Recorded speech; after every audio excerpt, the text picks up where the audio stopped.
A psicologia é quase tão antiga quanto a história da humanidade. Surgiu como um campo distinto no final do século XIX, mas suas raízes remontam à filosofia e à biologia antigas. A palavra psicologia vem do grego, que é a união de dois termos, psique, que significa alma, e logos, que significa estudo. A psicologia surge com a intenção de se compreender a alma humana e por isso está originalmente atrelada à filosofia e à teologia.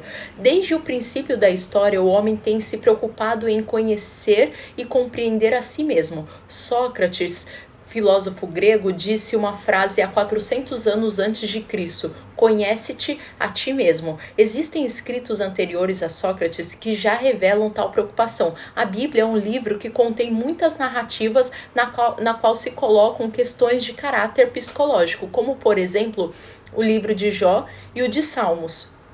Durante o Renascimento, o interesse pelo estudo da mente e do comportamento humano começou a se intensificar. Hoje, a psicologia é uma disciplina diversificada que abrange várias abordagens, incluindo neuropsicologia, psicologia social, psicologia positiva, psicologia clínica, entre outras, utilizando métodos de pesquisa avançados e tecnológicos para explorar a mente e o comportamento humano. A psicologia, assim, evoluiu de suas raízes filosóficas para se tornar uma ciência empírica robusta, dedicada ao entendimento e melhoria do bem-estar humano através de uma combinação de teoria.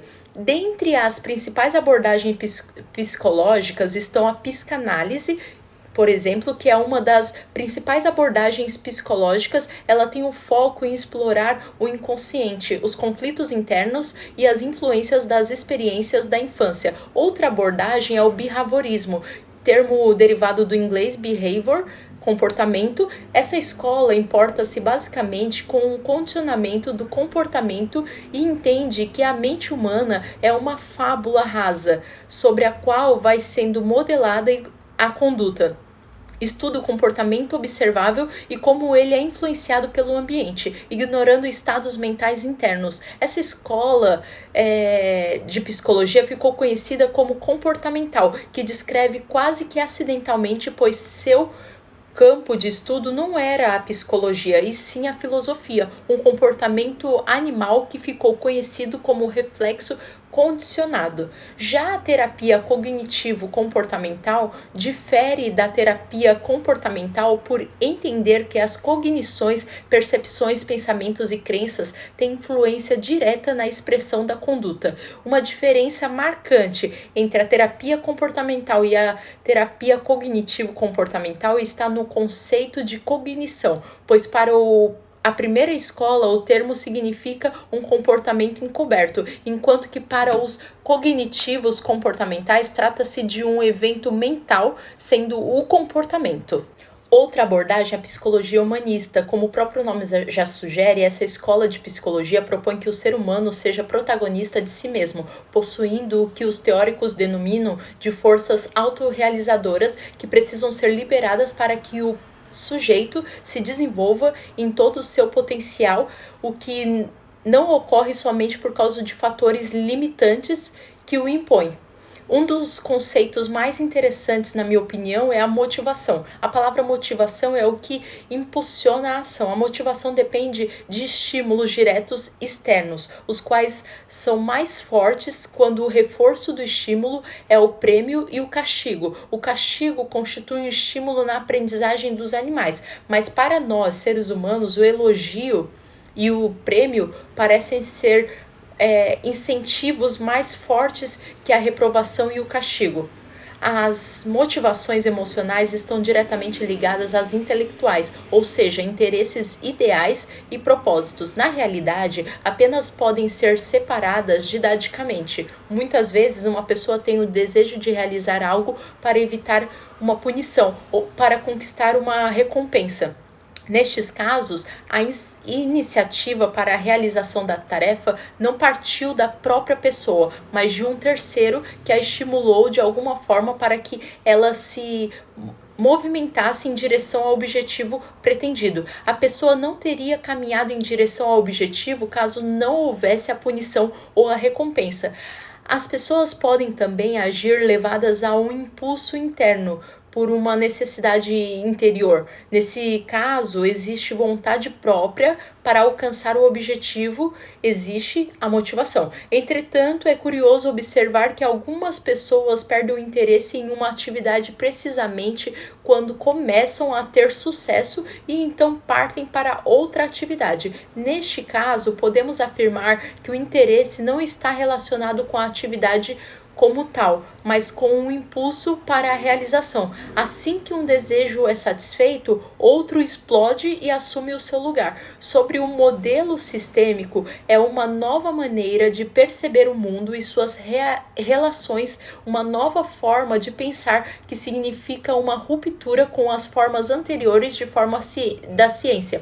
Se concentra na compreensão dos indivíduos em relação ao sistema, aos quais pertencem como famílias, grupos ou comunidades. Essa abordagem considera que o comportamento e as emoções dos indivíduos não podem ser entendidos isoladamente, mas devem ser vistos no contexto das interações e nas relações dentro desses sistemas. A teoria sistêmica hoje não se restringe somente ao campo da ciência humana, mas tem pensadores nos campos das ciências exatas, das ciências biológicas e em todos os outros campos do saber humano, incluindo as artes e a filosofia. Esta incursão do pensar sistêmico nos diversos campos da ciência tem recebido o nome de paradigmas, para que em sua essência vislumbre uma concepção única, ou seja, a complexidade dos sistemas vivos e a necessidade da análise de suas totalidades e dos seus padrões que unificam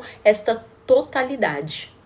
E onde a psicologia e a teologia se encontram? A psicologia e a teologia se encontram em vários pontos, especialmente na busca pela compreensão e promoção do bem-estar humano, da espiritualidade, do significado da vida, isto é, o ministério de Jesus é apresentado de uma forma integral, onde os atormentados de espíritos, os endemoniados, os atormentados de alma, os epiléticos e os atormentados de corpo, os paralíticos, eram igualmente cuidados e atendidos em suas necessidades. Esse é o modelo de um aconselhamento integral, num diálogo transparente, em profundidade, com o amor e o interesse de Deus. Certamente existem mensagens que precisam ser proclamadas e tais mensagens irão produzir mudanças no comportamento de alguns ouvintes.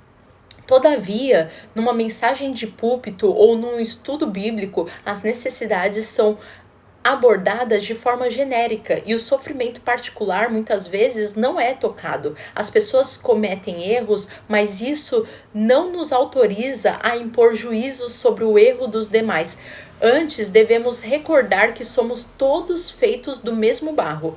Como citado, o comportamento humano é algo complexo e definitivamente não existem respostas fáceis para o sofrimento humano. Então, podemos nos questionar: onde está a verdade? Na teologia ou na psicologia? Qual descreve melhor a condição humana? Diante da complexidade da pessoa humana e do não saber efetivamente tudo o que se passa na mente deste ser complexo, utilizaremos de uma linguagem que está ao nosso alcance para descrever essa realidade. Toda a linguagem condiciona a percepção da realidade. Entretanto, as realidades são sempre descritas de forma parcial. São fragmentos da verdade, cuja descrição está atrelada a nossas ideologias. É necessário algo mais. Esse algo a mais tem a ver com um interesse genuíno que desenvolvemos pela pessoa, que nos evangelhos é descrito com o nome de amor incondicional. No amor ao necessitado é onde a psicologia e a teologia se encontram ou deveriam se encontrar.